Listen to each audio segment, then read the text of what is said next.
That's me. Heavy breathing because I just filmed the entire episode and the audio didn't work. I don't know why. But I'm not going to let it ruin it. It was a practice run and I'm here to talk about joy. And I'm not going to let it ruin the day. So, hello everybody and welcome back to Self-Dom. As I mentioned, today's episode is all about joy. I personally feel like more than ever, I'm noticing that everyone is just so disconnected, including myself. I walk the street looking down at my phone, not interacting with anyone, not taking notice of the beautiful world around me. And to be quite honest, it's sad. Like, imagine before we had phones, we would have been walking with our head held high. We probably would have had better posture. This is a really important topic and I'm really excited to share the 5 ways that I cultivate joy in my life every single day. I thought I would start the podcast off by defining joy. So joy is a deep experience of inner peace and intense momentary happiness that arises when something in your life aligns with your core values. I've kind of touched on it in the past, so I'll just brush over it in case you haven't heard in the other episodes. But in 2020, my mum was diagnosed with stage 4 cancer, and that completely rattled my family and everyone in my close circle. It was just something you never thought would happen to you and your family. I also went through a breakup, which was extremely hard, and I found in my late 20s it's quite an anxious period because I feel like there's a lot of pressure on what's next and what are you going to do after you finish modeling.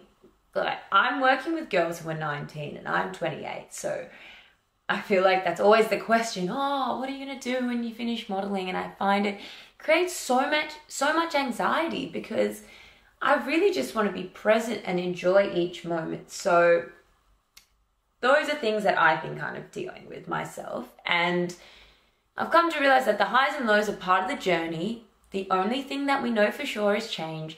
So it's so important that we actively find joy every single day. And yeah, everything that I'm going to share is super simple, not time consuming, and it's stuff that you can implement every single day. I also wanted to touch on that it's so okay to not feel okay all the time. I'm going to touch on later in the episode, but you actually need to deal with those emotions, sit with those emotions in order to feel joyful. None of this podcast is talking about toxic positivity. That is the last thing that finding joy is about. Finding joy is accepting and dealing with what's going on in your life and finding a silver lining and changing just your perspective on things. I think that's a really big thing. You have a choice in how you view any situation. For example, even with what's happened to mum, I see silver linings. We are so much closer as a family. When I spend time with my mum, I am just so present. And yeah, these are really important things to me. Let's get into the episode. So the first way I cultivate joy every single day is practicing gratitude. I am always banging on about gratitude, but I started my gratitude practice maybe 6 years ago and it has changed my entire life. It is my #1 recommendation to anyone starting their health and fitness journey. It goes beyond going to the gym. It goes beyond eating healthy. It is getting your mind in the right spot. And this will bring you so much joy. So I always start my day with gratitude. Just 3 things I'm grateful for. So to be alive, to be able to move my body, to have access to water, to be able to speak to my family and friends all over the world. These are all things that I can just think of like this, and it just sets the tone for your entire day. And when you're a joyful person, you've got more positive energy flowing through you, and you tend to make better, healthy choices in your life. So it is such a good cycle to get on.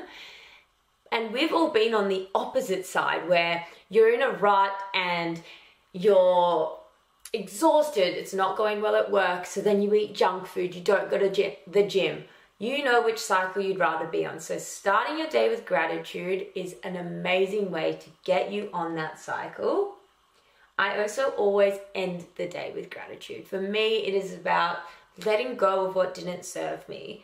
And this has helped with my insomnia so much, because I would put my head on the pillow and think about everything that happened that day, and you start to realize that just thinking about things isn't going to do anything. It's not going to solve anything.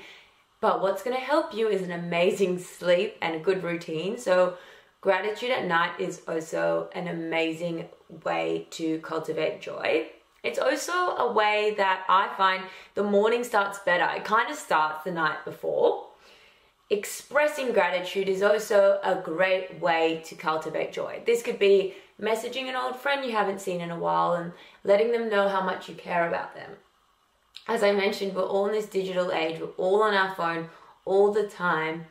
But how often do we receive messages of someone letting us know how much they care and that we mean to them? So let's try use our devices in the best way we can.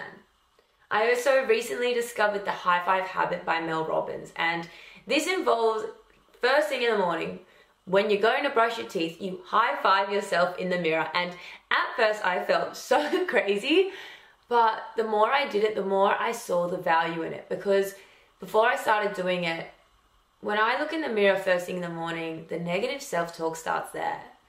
I am looking at my imperfections, and yeah, it's just kind of starts there and puts you on a bad cycle. So if you get there in the mirror, high five yourself for being here, getting out of bed, you're putting yourself again on that right cycle, that joyful, positive flow, and that is where you want to be. And this can literally change the whole trajectory of your day. I've been doing this high five habit for the last month and I am loving it. She talks about in her book how the most successful sports team actually correlates with the most amount of high fives and pats on the back.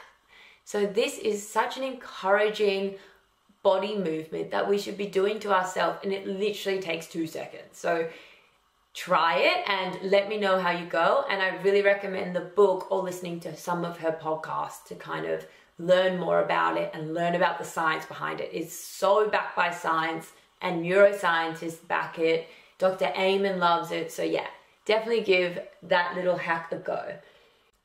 So my second tip to cultivate joy is random acts of kindness. Random acts of kindness is doing something nice for another person without expecting anything in return.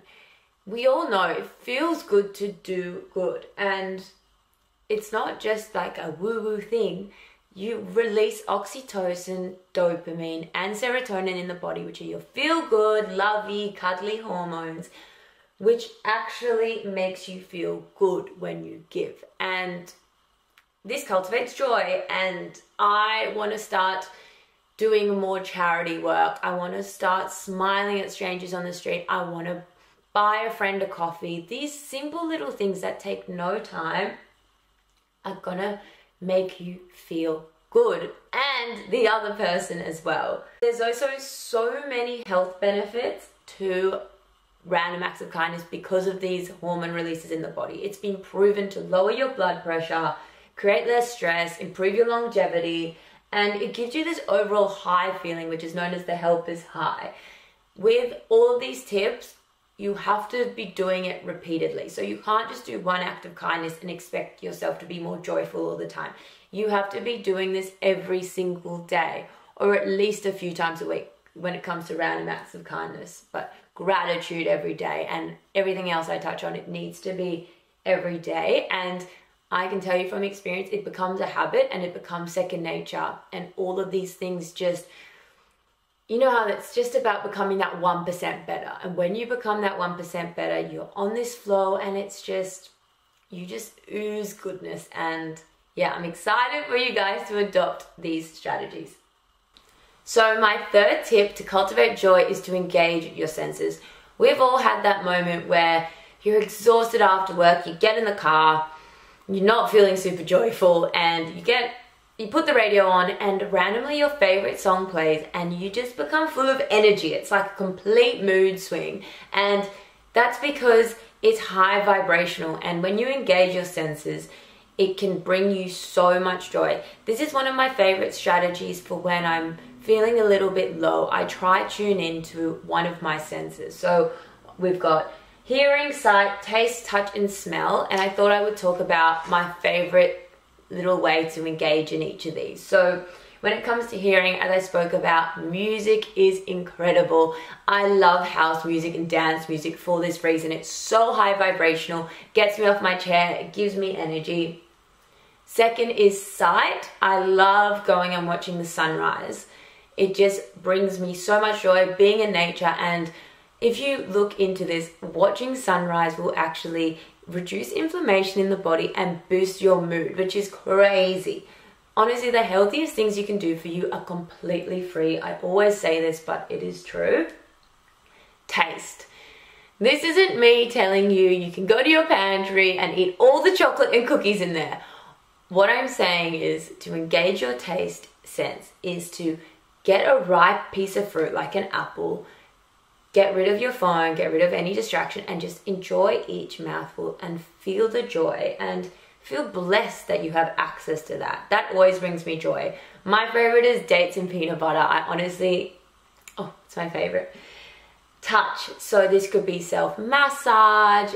My favorite personally is having one of those showers where you just shave, exfoliate, you do all of it, all the smells, and as well from all the soaps, and then you get out and you use your favorite body butter. It's just the best feeling. It brings me joy instantly. The last one is smell. So anyone who comes into my house, the first thing they say is, oh, it smells so good in here. I always have candles on, I always have incense on. It's my favorite, and you can definitely tie some of the senses together. So for example, my favorite smell in the entire world is fresh banana bread, which is going to use your taste sense as well. So with the more senses you engage, the more joy you'll bring into your life. So I hope that you maybe introduce a little incense ritual into your day, or spend a bit more time outside, because it will really cultivate joy. Number 4 is meditation. So meditation for me was something I found really hard to get into, because I thought, I don't have time to just sit still. But now I've been meditating for 4 years, and I've been including this practice into my life. I have seen the world of difference. It has allowed me to reconnect to that inner child. And when you think about a child, you think about them running through the field. They see flowers, they're amazed by it. They see butterflies in the sky. They always are serving, I find. Whenever I'm around children, they pick up their doll and they give it to you. They're just full of joy. They didn't have to teach it. They didn't have to cultivate it. It's just there. But as we get older and the stresses of life and highs and lows, we do need to put that effort in to reconnect to that inner child. And meditation is such an amazing way to do this.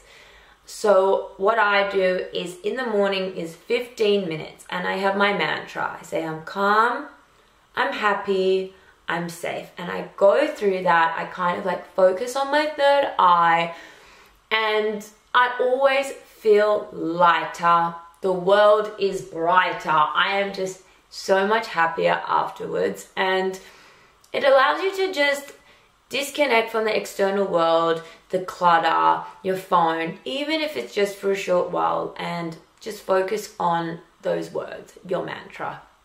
I found since I've started meditating, I'm a lot more focused on values that really matter to me. Things like love, peace, connection, my health. These are at the top of my list when it comes to my values.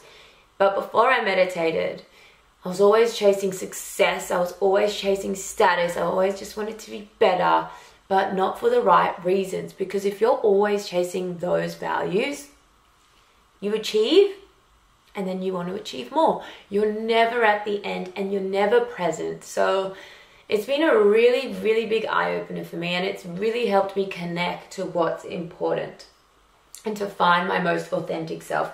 It's also an amazing way to cleanse.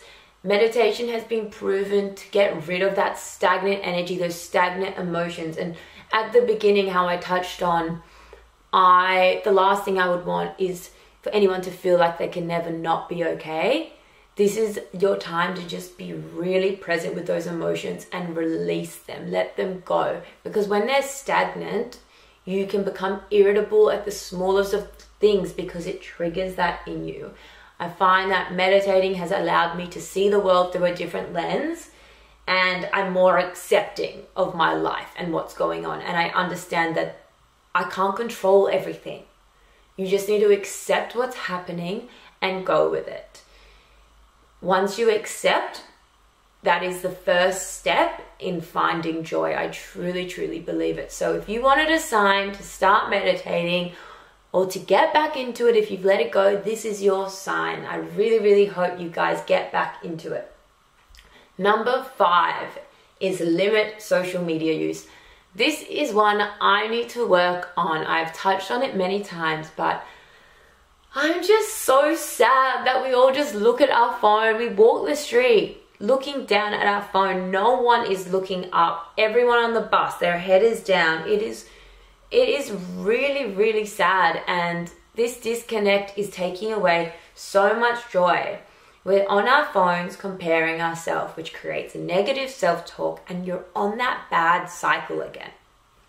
And I could go into the whole manifesting that comes with that, because when you're on a bad cycle and you believe it, then you're manifesting more bad things. You need to be getting on the positive, joyful cycle for all the positive things to be happening. But that is another episode.